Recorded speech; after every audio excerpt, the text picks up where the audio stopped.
Hello everyone, how are you all? What's that sound? Oh, oh, oh, the dinos? What did you say? I can't hear you. What did you say? Oh, he's telling me the books are gonna go extinct just like the dinosaurs. No ways! I don't think so, and I'm sure you don't think so. So before it goes extinct, let's start our part 6. My name is Book, an autobiography by John Agard.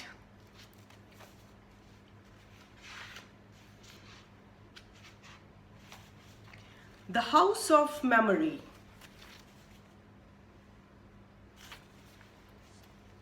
The House of Memory. But what?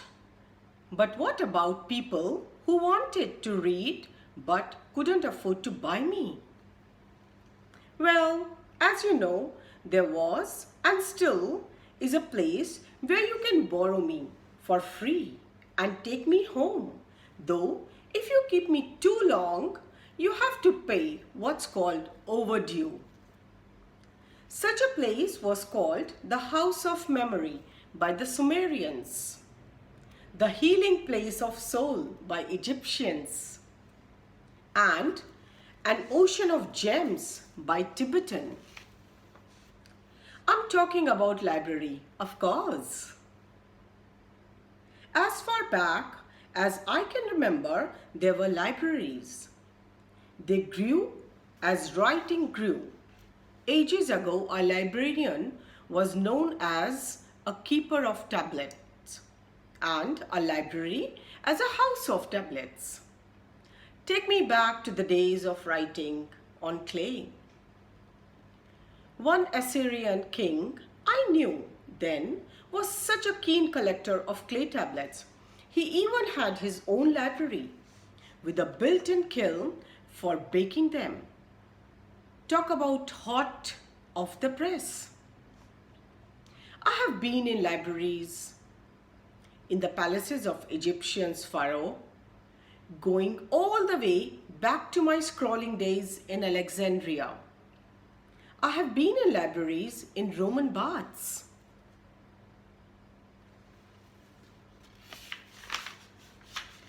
By then, I was in my handheld codex form with a binding of wood, and I can tell you, those Romans sure knew how to mix their bathing with their browsing.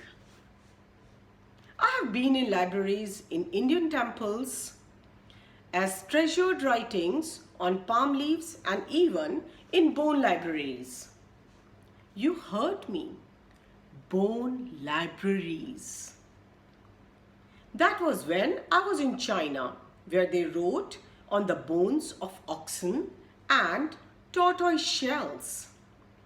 Most memorable of all, I have been to Timbuktu, where I saw the Tuareg nomads and, like them, I journeyed on the backs of camels. What I remember most about the sub-Saharan city was its ancient desert library and the sight of university scholars kissing fragile manuscripts gilded in Arabic calligraphy. Now that you have got me started on libraries, let me tell you about the time I nearly drowned. Can I swim? What a silly question. Once I was on a floating library going down a river in Asia. The Ganges to be exact. It was during the long monsoon season and I was heading to a far-flung village. Since the rains had stopped the people from getting to a library, the library used to go to them.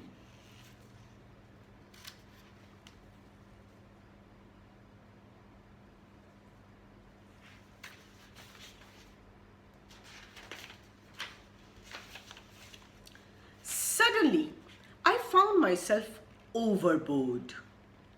If I had been made of papyrus? Like in the old days, I might have stood a chance. For didn't little Moses go floating down the Nile in a basket made of papyrus rushes? At least, so I heard. But there I was, all printed, hardbound. Quite a heavy volume. And I thought, is the bottom of the river for you, book? Start saying your prayers. I was wearing my laminated jacket, but even so, after a brief float, not exactly the breaststroke, I was about to sink. Luckily, the goddess of learning, Saraswati herself, must have been watching over me. In the nick of time, some librarian's hand plucked me from the water and dried me out. Page by page, tender loving page. And so, I, book, a born survivor, lived to tell a tale of water, as I would one day live to tell a tale of flames. I have always imagined paradise to be a kind of library.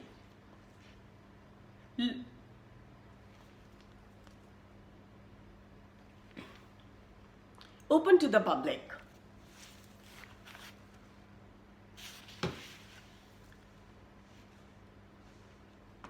Did you know that even though there were libraries in Rome as early as the 1st century AD, it wasn't until the middle of 19th century that libraries were opened to the general public for free. Before then, they belonged to royal household, monasteries, cathedrals, and universities. Nowadays, all you need is that a magical thing called a library ticket, and a library is no longer a hush-hush place for the wealthy.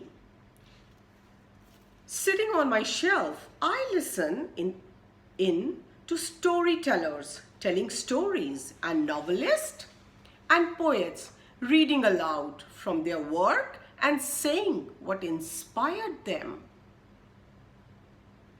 I see illustrators doing drawings right there in front of wide-eyed school children. On cushions, I even hear the children joining in and clapping till I feel like clapping my own pages. But I can remember the days when there was sign outside libraries. No children or dogs allowed. How time changes. Now, libraries are for everyone, and really makes my day is when I give pleasure to the elderly who come to have a read or just keep warm and enjoy a bit of company. Those ancient Greeks knew what they were talking about when they called a library the medicine chest of the soul. It's a bit different today, of course, because I can see stacks of DVDs and computer screens staring at me from my shelf. Sometimes I feel like saying, "What are you looking at?" But I must not be rude, even though I'm a little disappointed when someone puts me back on the shelf and decides to borrow a DVD instead. Never mind, I book. Know how to be patient.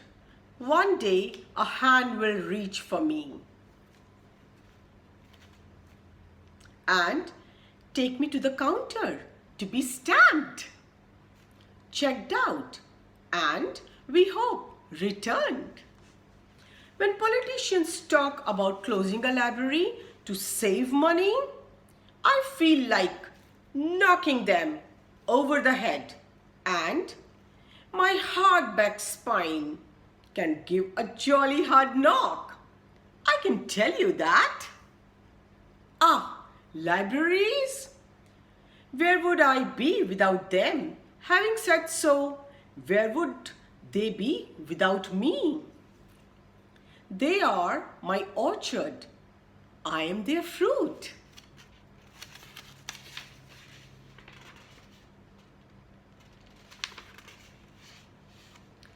I entered an orchard where the fruits could be eaten, yet returned to the trees. I sat in a garden where the flowers could be picked, yet no harm come to the stems. I went into a house that was empty of people, yet peopled with voices. I was in a room that hadn't much of a view, yet horizons leaned towards me. In this place, I forgot myself in ancient memory, yet found myself renewed. Where was I? A library. John Agard.